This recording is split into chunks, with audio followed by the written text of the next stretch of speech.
Welcome back to Sissy Maya. Here, we embrace true femininity. Make sure to subscribe to our channel to never miss an update. The sun was setting, painting the sky in hues of crimson and gold. A cool breeze rustled through the palm trees, their fronds swaying gently above the pristine white sand. It was the kind of day that could make even the most jaded soul feel a twinge of hope. Except for me, that is. I was standing on a deserted island, wearing a maxi dress that I had found washed up on the shore. The outfit was hideous, the fabric cheap and scratchy against my skin.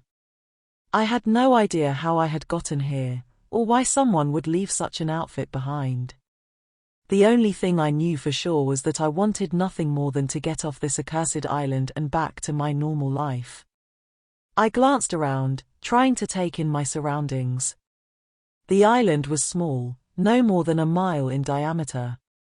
The beach was lined with tall, swaying palms, giving way to dense tropical vegetation further inland. In the distance, I could see the dark outline of jagged mountains rising from the horizon. There was no sign of human habitation, no boats or planes in the sky.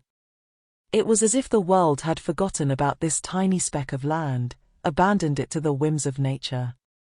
I shivered, partly from the cold and partly from the realization that I was truly alone. My survival would depend on my own wits and resourcefulness. I took a deep breath, squared my shoulders, and began to explore my new home. As I ventured further inland, I discovered that the dense vegetation hid a surprising array of flora and fauna. There were trees laden with sweet, juicy fruit, a sparkling stream where I could quench my thirst, and even a small cave tucked away in the side of a hill where I could seek shelter from the occasional tropical storm. Despite the initial shock of being stranded here, I began to feel a strange sense of peace wash over me. The island had an almost magical quality to it, as if it were hiding secrets just out of reach, waiting to be uncovered. One afternoon, while gathering firewood by the stream, I stumbled upon a strange artifact partially buried in the muddy bank. It was made of an unfamiliar metal and bore intricate carvings that seemed to tell a story of their own. Unable to resist the urge to investigate further, I carefully excavated the object and brought it back to my camp. As I studied it under the light of my makeshift torch, I couldn't shake the feeling that this discovery might somehow change everything. Days turned into weeks, and weeks into months. The seasons came and went, each one bringing with it its own unique beauty and challenges. The maxi dress I had found was starting to fray at the seams and stained beyond repair, but I had managed to fashion a serviceable replacement using palm fronds and vines. The strange artifact continued to fascinate me, and I spent countless hours poring over its intricate carvings, trying to decipher their meaning. One evening, as I sat cross-legged before a crackling fire, I finally made a breakthrough. The symbols on the artifact began to come together in my mind, forming a coherent message. The island was not a forgotten speck of land after all, but rather a place of great importance, a sanctuary for knowledge and secrets long forgotten by the world. And the crossdresser outfit I had been wearing? It was not a curse, but rather a symbol of my newfound role as its protector. As I sat there, contemplating these revelations, a strange sense of purpose settled over me. I knew that my life would never be the same again, but for the first time in a long while, I felt truly alive. The deserted island had become my home, and I had found my place in the world. The only question that remained was what I would do with this newfound knowledge, and how I would share it with the world beyond. The next morning, I rose with the sun and made my way to the top of the highest mountain on the island. From its summit, I could see the vast expanse of ocean stretching out before me, like a blank canvas waiting to be painted. As I stood there, the wind whipping through my newly made loincloth, I closed my eyes and took a deep breath. The salty air filled my lungs, and for a moment, I could almost feel the weight of the world lifting from my shoulders. I reached into my pocket and pulled out the strange artifact, running my fingers over its cool, smooth surface.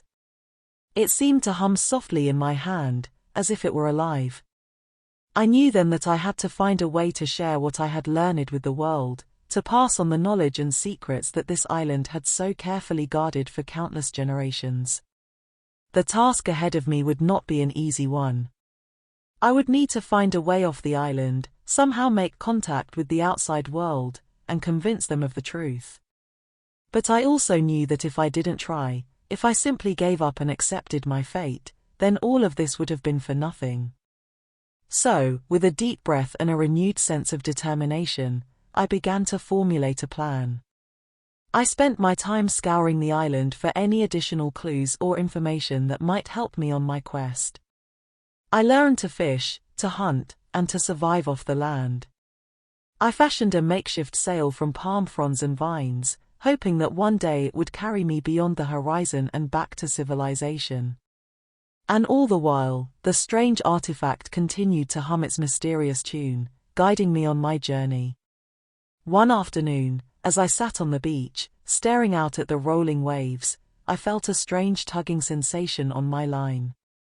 With a grunt, I reeled in my catch, a small, battered rowboat, its bottom scraped raw from its journey across the reef. A note was tied to the bow, written in a language I didn't recognize. I knelt down beside the boat, running my fingers over its weathered wood, and knew that my time on the island was finally coming to an end. The world was about to learn the secrets of this forgotten speck of land, and I was the one who would share them. Over the next few days, I carefully restored the rowboat to seaworthy condition. As I worked, I couldn't help but feel a sense of sadness and loss. I had grown to love this island, its beauty and its solitude.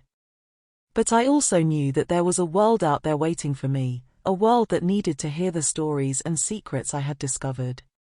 Finally, the day came.